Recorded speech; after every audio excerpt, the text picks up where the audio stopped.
Welcome to the Apple Puget Sound Program Library Exchange. They didn't have to work hard to get that in there, did they, Apple? Anyway, we're going to do number 2, The Devil's Dungeon from the Nightmare Game Pack. And really, I'll explain it to you a little bit. Basically, it's like a RPG-ish game done all in text. And originally, this was a type-in program by C.W. Engle, E-N-G-L-E, Engle. And it has a little bit of the Hunt the Wumpus feel with different room numbers connected. And every level you descend, your experience goes, well, the gold that you can earn and the experience you can earn from killing monsters goes up. And only in room 1 of each level can you exchange experience for more speed and strength. So the hit point system is kind of based around getting experience and then trading it in. So here I'm attacking a monster, and you see now my experience is 29. So the trick here is to fight enough monsters early on without getting cursed, and without getting poison vapors and other things. You're trying to get a bunch of experience so you can basically increase your stats, your speed, and your strength.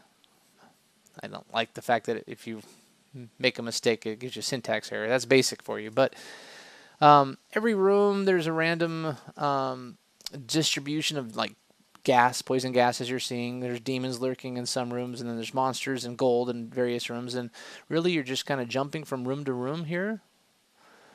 Here I am in room 1 trying to exchange some of my experience. My speed is down to 17. My strength is down to 7, so I'm almost dead here. And you start with 100 each, and so by this point in the game, if you don't have at least enough to replenish, it's pretty hopeless. So even exchanging in, you see I have 20 speed and 82 strength.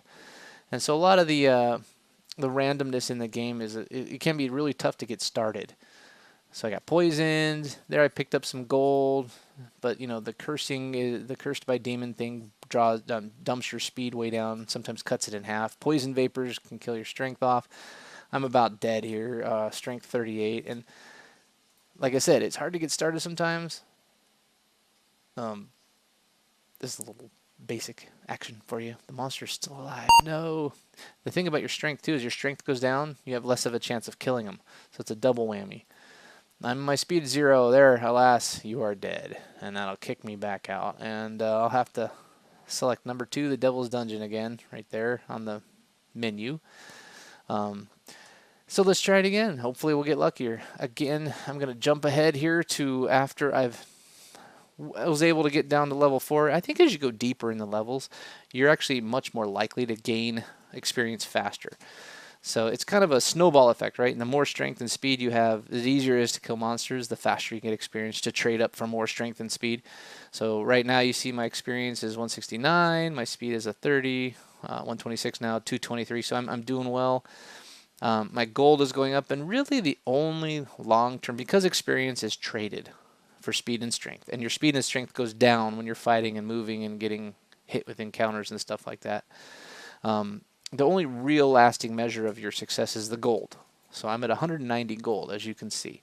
So that's the only statistic that matters, because the game will go on forever, I guess, until you break it, but I didn't play it that long. So let's do a few moves around. The drop-off means you can hit -1, and it's like that's how you go down to a deeper level. So now I'm on level 5. And if you have a little bit of strength and speed, a couple hundred, if you're able to gain in each level, drop to the next level, because you actually get more experience for the deeper levels. And however deep you go, the monsters that you beat actually give you more experience. So again, in room 1 is the place you can trade it in. So I'm getting more speed, more strength.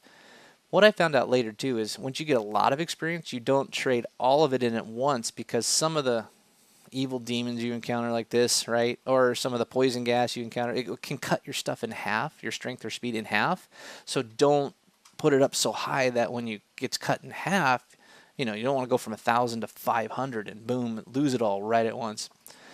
Let's skip ahead again. Here I'm at 892 gold. I had a mission after a while to try and get to at least 1,000 gold.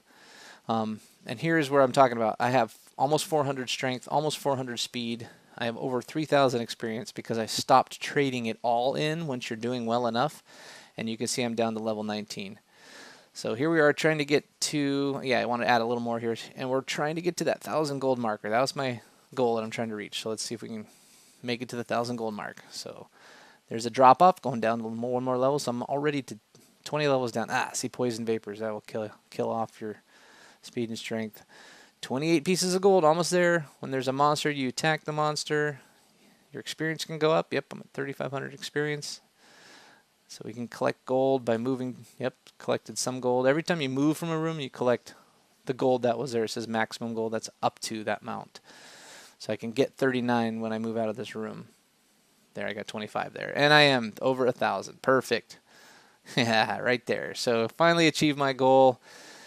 The game would go on forever, but that's how you do it. You try and drop the deeper levels, build up your experience faster than it can get sapped, and trade it in for speed and strength. So The Devil's Dungeon by C.W. Engle. Fun little game that comes to us courtesy of a type-in basic program, actually in a book that you could buy with a whole bunch of adventures and things to type in. But luckily Apple from Puget Sound Library Exchange brought it to us on a disc, so we have a good record of it, and there's an example of gameplay. Hope you liked it.